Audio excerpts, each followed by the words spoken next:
తెలంగాణలో ఇప్పుడు రంజాన్ పండుగ చుట్టూ రాజకీయం నడుస్తోంది.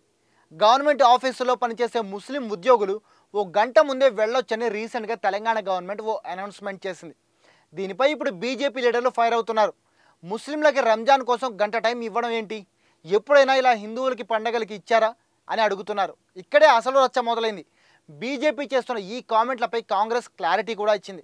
ఆ party MP Chamala Kiran Kumar Reddy BJP ఆరోపణల్ని తప్పుపట్టారు. రంజాన్ నెలలో ఉద్యోగులు ఓ గంట ముందు వెళ్లేందుకు చాలా కాలంగా ప్రభుత్వాలు అనుమతిస్తూనే ఉన్నాయి. ముస్లింలు స్పెసిఫిక్గా ఆ టైంలో ప్రార్థనలకు వెళ్ళాలి కాబట్టి వాళ్ళకి గంట సడలింపు కావాల్సి ఉంటుంది. ఉమ్మడి రాష్ట్రం నుంచి ఇది ఫాలో అవుతూనే ఉన్నారు. ఎప్పుడూ ఎవరూ మాట్లాడలేదు. ఇప్పుడు అనవసరంగా రాద్ధాంతం చేయకండి అని సీరియస్ అయ్యారు. ఇంకొంతమంది అయితే పక్క రాష్ట్రం ఆంధ్రప్రదేశ్లో మీ కూటమి ప్రభుత్వం కూడా రంజాన్ కోసం ముస్లింలకి గంట సడలింపునిచ్చింది. మరి అక్కడ మీ నోరు మూసుకుపోయింది. అలాగే బీజేపీ నేరుగా అధికారంలో ఉన్న రాష్ట్రాల్లో కూడా ఇలాగే రంజాన్ నెలలో ప్రభుత్వం ఉద్యోగులకి సడలింపులు ఉన్నాయి.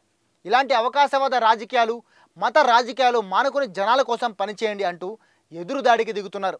దీంతో తెలంగాణలో బీజేపీ కొంచెం ఆత్మరక్షణలో పడింది. అయితే బండి సంజయ్ మాత్రం ముస్లింలకి గంటల సడలింపు ఇవ్వడంపై మాకు అభ్యంతరం లేదని, అయితే అయ్యప్ప మాల వేసుకుని దీక్ష చేసే స్వాములకు కూడా ఇలాంటి సడలింపును ఇవ్వాలని అడుగుతున్నామని అన్నారు.